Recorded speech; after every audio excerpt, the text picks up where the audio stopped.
Zondag is goed. Het waar is goed voor het vakantiegevoel. En verder, het weer een warme dag. Soms wel wat mijn zoel karakter vond ik, maar dan kwam ik een beetje meer wintersteen van de midden. En verder voel op dat de lucht minder skin wie als juster. En die hege bewolking houdt aan dat er wat storingen onderwijs binnen. En dat het maar wat oors wil. Het wordt ik wat wisselvalliger, maar poer min? Nee, dat wordt het net. Joen en vannacht. Een meest broene loft. Een paar opklarings, ik een aantal buien of buikers. En verder is een temperatuur om bij de 10 of de 11 graden heen. De wind meestentijds uit het eerste zwak of matig, letter vrij krachtig in het kustgebied en die ziet het in de rind van de nacht wat meer het noordwesten op. En dan zetten we terug naar morgen.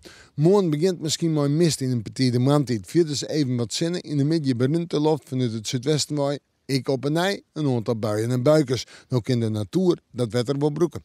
Temperaturen morgen 16 en 20 graden. De wind uit het zuidwesten waai matig en vrij krachtig.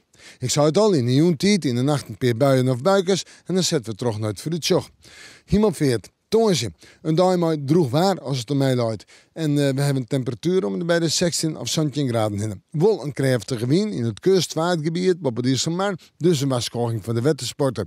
En die wordt nog steviger, die waskoging, want ik denk dat we in de nacht naar vrijdag een hundewind krijgen. Dan vrijdag dag.